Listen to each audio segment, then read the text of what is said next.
Hello everybody and welcome to the channel. It's Paulie Esther here, and a couple of you have asked me to give you an overview of the Haunted by Daylight event, to walk you through it. So what better way to do this than to go to the website with their Everything You Need to Know article for the return of Dead by Daylight's Haunted by Daylight event. So we're going to go ahead and read through this together. Dead by Daylight's Haunted by Daylight event returns. Here's everything you need to know. It's time to celebrate Halloween in Dead by Daylight with the spookiest event of the year. In case you missed our recent live stream, we've got you covered with this complete guide to all things Haunted by Daylight. An atmosphere to die for. From October the 18th until November the 6th, Haunted by Daylight will take over the entity's realm, tainting it with mysterious presence of the Void Realm.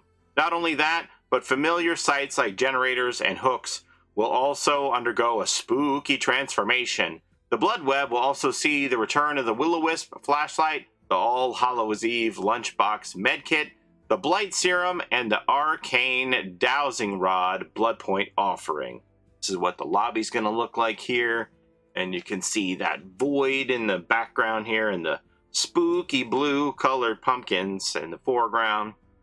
The Void beckons. This year marks the arrival of the Void Realm, a terrifying realm created by the entity as a wasteland for its discarded playthings.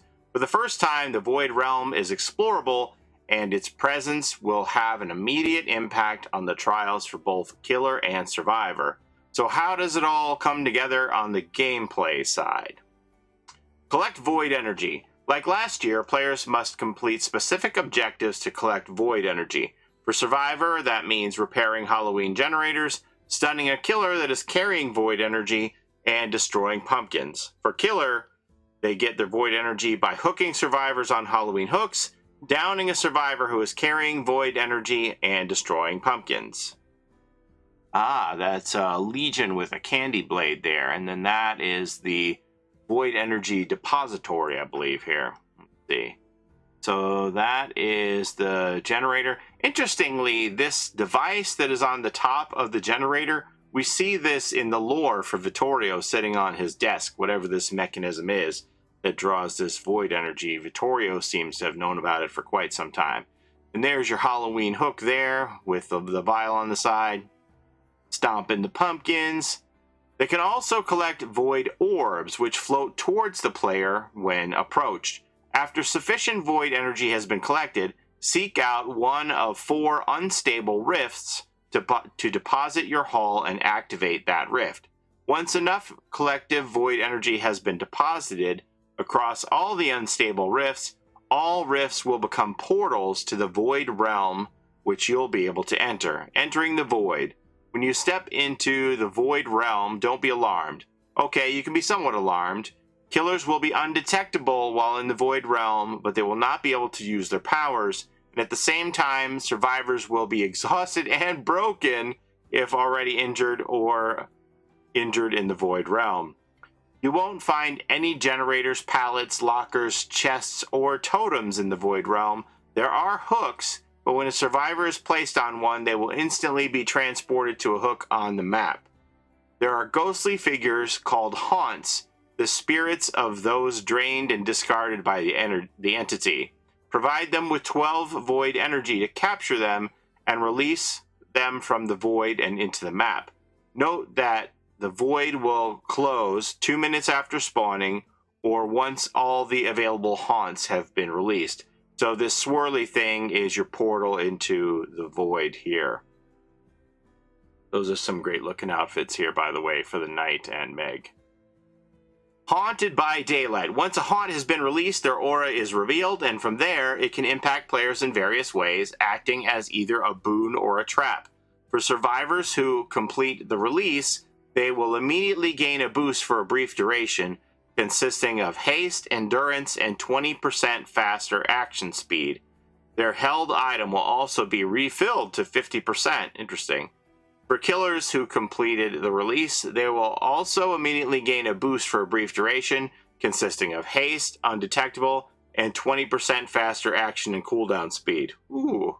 If a survivor approaches a haunt released by a survivor, they will briefly receive the haste speed boost. If a killer approaches a haunt released by a survivor, they will briefly become hindered. And if a killer approaches a haunt they've released, they will receive a brief haste speed boost. And if a survivor approaches a haunt released by the killer, their camera will lock onto the haunt, similar to the Hag's Phantasm Trap, and they'll temporarily become hindered. Ooh, I can't wait to see what that's like in game. Interesting. Huh. Haunt play. Imagine having background player and getting the speed boost from a haunt too. You'll be super fast like Sonic. Let's see. Pumpkin time. It wouldn't be Halloween without a few pumpkins scattered around the map. As is tradition, destroying a pumpkin will lead to one of three outcomes: the haste status effect, the hindered status effect, or nothing at all, the trick-or-treat effect for the pumpkins. Event, tome, and Halloween rewards. It wouldn't be Halloween without some treats, and we've got you covered with plenty of earnable rewards to unlock. This year, you'll be able to turn dark trinkets by completing challenges in the Haunted by Daylight event tome, which can then be used to purchase Haunted by Daylight cosmetics for both killer and survivor. That's cool. I love those little mini tomes for events. I can't get enough of those. I love those. Survivor skeleton shirts for Naya Carlson, Kate Denson, Yui Kimura, Michaela Reed, Hattie Core, and Vittorio Toscano. So there's your skeleton shirts this go around here. Very nice looking. And then we have the killer candy weapons again for the Wraith, the Huntress, the Legion, the Deathslinger, the Dredge, and the Skull Merchant. There's those. Somebody got chocolate all over my gun. Huh. That's a pretty cool one. In addition, cosmetics and charms can also be unlocked by completing the event tome, including several pieces of a new outfit for the Knight and Meg Thomas. Oh, so that's how we get those. Those are event tome outfits here. The Knight Jack-o'-lantern and Meg's Candy Knight. Cool. Here's the charms. Do they have a picture of the charms? Oh yeah, charms are down here. Okay. So here's your charms. Let's see what these are. The Void Pumpkin, Buried Candy, Little Scoundrel, Little Sweetie, Scarecrow Jake, and Huntress Werewolf. The event also features several milestone rewards, which can only be earned after unlocking enough cosmetics. This includes the final piece of the Knight's Jack-o'-lantern and Meg Thomas's Candy Knight outfits. Here are the unlock requirements. Oh, for the Knight, you get his head after you unlock 6 cosmetics. And Meg, you get the Smoky Eyes head after unlocking 12 cosmetics. And the Void Pumpkin charm unlocked 21 cosmetics.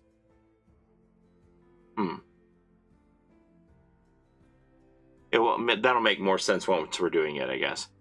It will also be easier to keep track of which rewards remain with an easy-to-follow tab in the store and collection screen. Don't worry, any leftover dark trinkets will be converted into blood points when the event wraps up. Oh, so we're going to spend our dark trinkets on the Survivor skeleton shirts and the killer weapon. So after we've locked all 12 of those, then we would unlock the Knight head after 6 and Meg's head after 12. I got you. Okay, and then if we get their outfits as well, that counts towards this final Void Pumpkin charm for the full 21. Okay, I think I understand that now. Okay. Seasonal collections. Halloween is all about choosing the right costume, and we're bringing out several terrifying collections for the occasion, including a few returning seasonal favorites. On October 18th, head to the in-game store and check out the Tricks and Treats collection and the Void collection, followed by the Hallowed Blight collection on October 24th. We're also bringing back all previous Halloween collections for a limited time, so don't miss out. So that'd be the Mummy Dwight and the Movie Star Jane. So let's see. These are the Void collections. Yes, Hallowed Blight. In addition to Sadako and Yoichi, there's also a Blighted Xenomorph. And these are the Void collections for Yunjin, Hattie, and David King. And then we have these costume ones here for Claudette and Jake. Those are neat. Stay tuned for upcoming blog posts detailing all the new collections when they drop. Please note that the Tricks and Treats collection and the Void collection will be available for limited time until November the 6th. So that means those are most likely going to be Oryx cells only, and they won't stick around long enough to go available for iridescent shards as they cosmetics normally do after 4 weeks. And then the Twitch drops, I think I made a couple of videos about these Twitch drops already. You can look at my other videos for those if you are trying to get those 3 things. The Hatch Spa Micro Playset Charm, the Elodie Skeletal Shirt, and the Hag Sugar Claw Candy Weapon. Alright, I think, oh, there's those 3. Experience the thrilling terror of Halloween with Dead by Daylight's Haunted by Daylight event. We'd like to thank you for spending time with us in the fog, and be sure to unlock those rewards. Capture as many haunts as you can, and brave the unknown mysteries of the Void Realm. See you in the fog. The Dead by Daylight team. All right, so that's starting on the 18th. That's your rundown here of what we can expect. A lot of cool images here for all this stuff. Can't wait to play it and get unlocking all of these things. Let me know, what do you think about this event? Are you excited? Are you interested to see what the Void is? Traditionally in the lore, the Void is where the entity deposits the bodies of the used up characters in game that have lost hope or aren't interested in participating in the entity's trials anymore, and their corpses wind up here, which I guess the haunts are probably ghosts of their corpses. It's pretty neat. All right, I'm looking forward to it. Hope you are too. As always, thank you so much for the time you spend here with me on my channel. I truly appreciate it. Don't forget to like, comment, and subscribe, as it helps the channel a ton. Don't forget to take care of each other in and out of the fog, and we'll see you next time. Happy haunting, everybody. Bye-bye. It's a Gen Rush life for us. It's a Gen Rush life for us. Set a hiding, we do gens. Set a randoms, we got friends. It's a Gen Rush life.